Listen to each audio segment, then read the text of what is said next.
name is Aina Shafika, and today I will be presenting two types of context, which are the situational context and the cultural context, and also the two short stories.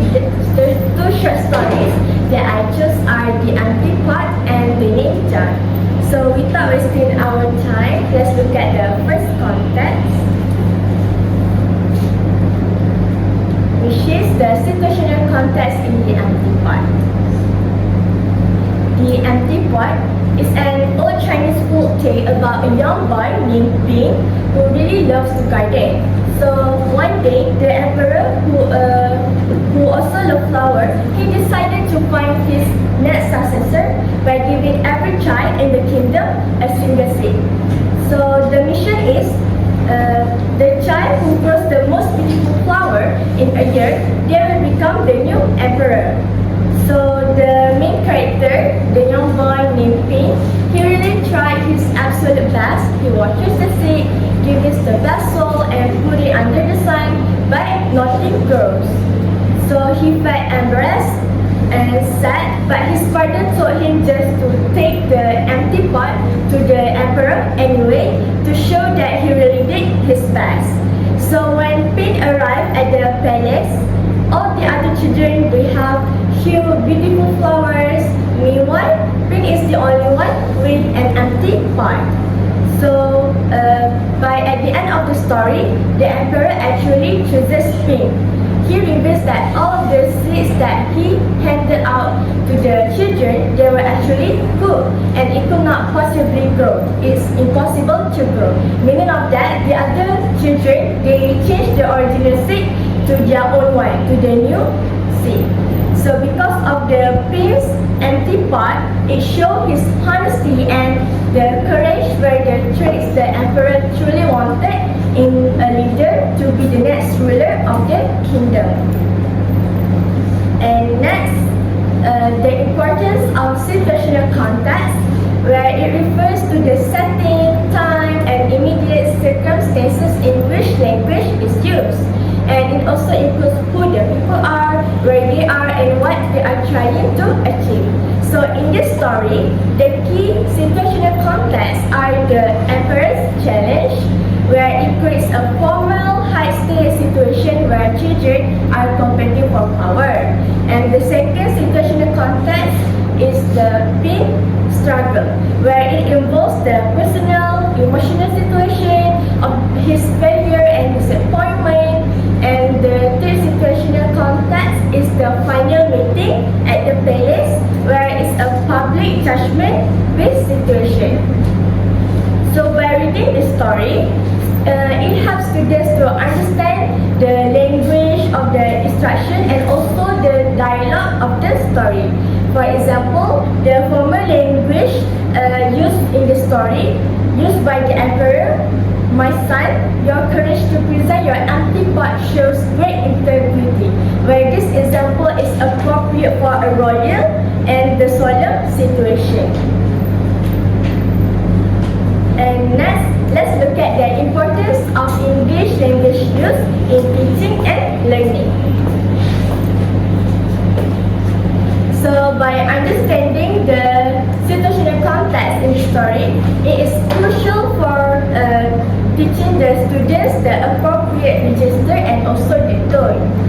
So for teaching, teachers can teach students how to address an authority figure such as like the emperor versus how to speak to a close family member or to close friend like his father. And teacher can use the dialogue from the story to show the differences. For example, let's look at these two pictures. The first picture is where Ping's tone when talking to his father, it is casual and emotional. Father, I try everything but nothing grew. Meanwhile, in the second picture, where the appropriate tone when addressing the emperor will need to be more respectful and formal. Your Majesty, this is the result of my year's effort. So, by reading the story, students can differentiate how to address an authority figure and also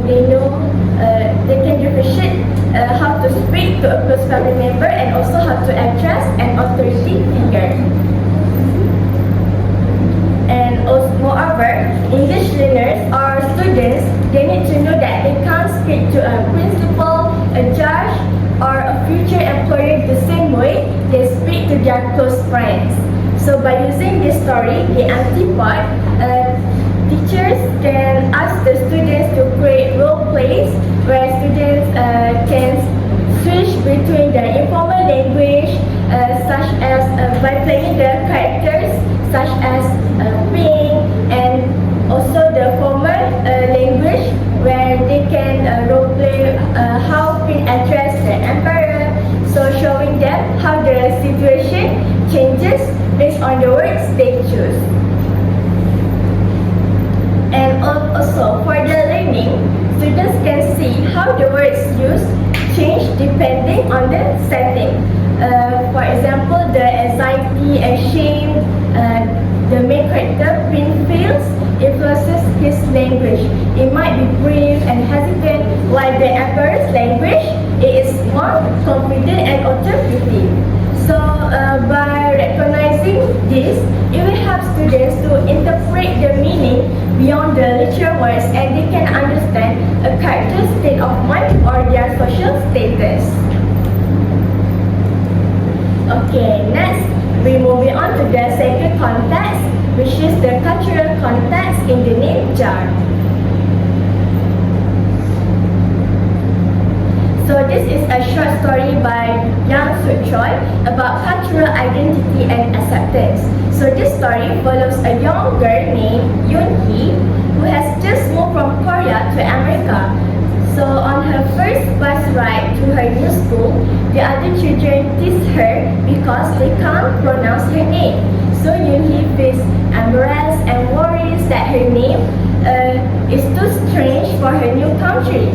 So when she gets to school, she decided that she won't introduce herself, telling her classmate that she hasn't picked an American name yet. So her new classmates, feeling sorry for her, they decided to help her by creating a name jar where they dropped suggestions for her new name. In the middle of the story, Yoon Hee learns the true meaning of her name, where it means grace.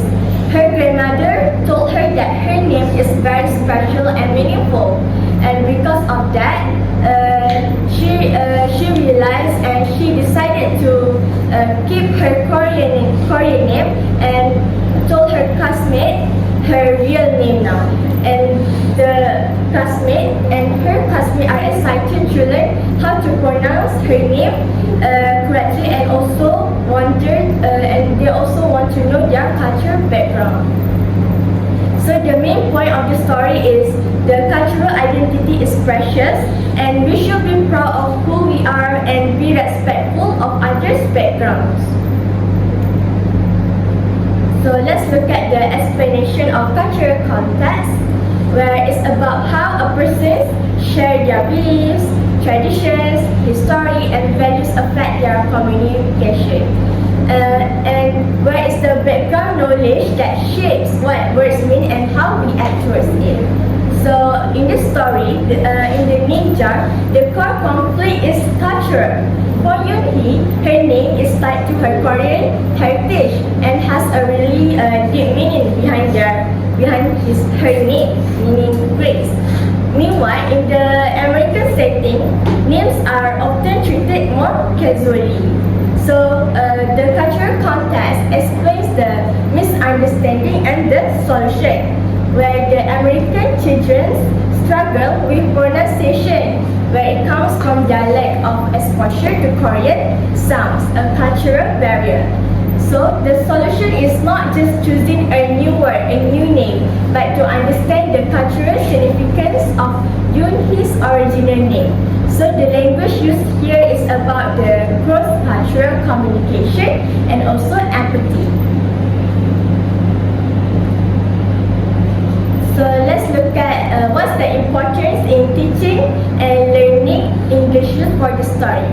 So this story, it is perfect for teaching intercultural communicative competence, where English is a global language, and learners, the students, must know that the language goes beyond just grammar. So teachers can use this to validate student identities by encouraging them to share their own meanings. So hence it can respecting a person's name is a fundamental part of being respectful communication across cultures. And moreover, it also encourages students to be more culturally sensitive when speaking English with non-native speakers by promoting communication that builds bridges instead of barriers. And also, this story, the name jar, it teaches the language of empathy and cultural appreciation. Where teacher can use this to ask the students to practice the language for asking for like questions about someone's background, or maybe explaining one's own heritage, their background, so that they learn that a mispronounced name can cause emotional pain, and that language is tied to identity, where it encourages the learners to be more mindful when speaking to people from different backgrounds. So in conclusion, both of the short stories are suitable to teachers to teach in the class, and it's also good for students to learn it in the classroom. And these are the references, and that's all from me. Thank you.